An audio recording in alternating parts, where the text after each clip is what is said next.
طب تيجي بقى تسالني يا مستر، هو ليه السكان بيزيد؟ او ايه هي اسباب النمو السكاني؟ كلمه النمو السكاني تعني زياده السكان خلال فتره زمنيه معينه. خلي بالك اسباب النمو السكاني هم سببين ما لهمش تالت، وهي الزياده الطبيعيه والزياده الغير طبيعيه.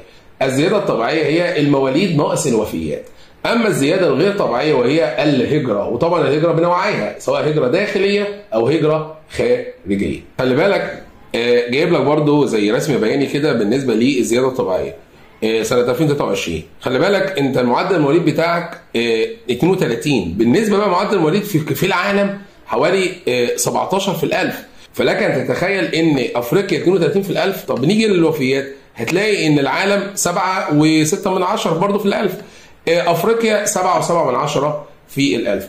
يعني نستنتج من الكلام ده خلي بالك ان افريقيا هي اعلى قارات العالم من حيث معدل المواليد. قال لك حيث ان بلغ ضعف المعدل العالمي تقريبا سنه 2023. طب نيجي بقى هنا السؤال، بما تفسر ليه معدل المواليد عالي جدا في افريقيا؟ قال لك بسبب 3 اسباب، ايه هم؟ كثره الانجاب والزواج المبكر وضعف برامج تنظيم الاسره. خلي بالك برامج تنظيم اللي هي الاسره هي البرامج اللي بتعرف وتوعي حته اللي هو قصه الانجاب، وان انت لازم تخلف حسب مستوى معيشتك والكلام ده. طب اول دوله بقى في العالم في افريقيا من حيث معدل المواليد هي دوله اسمها النيجر. طبعا النيجر ديت هي دوله بتقع شمال نيجيريا، يعني برضو في غرب افريقيا. حتى هو جايب لك معلومه اثرائيه كده، قال لك بتعد كثره الانجاب من الثقافات المجتمعيه السائده في افريقيا، حيث يزيد متوسط حجم الاسره في افريقيا حوالي 5.7 فرد، وهو اعلى من المتوسط العالمي.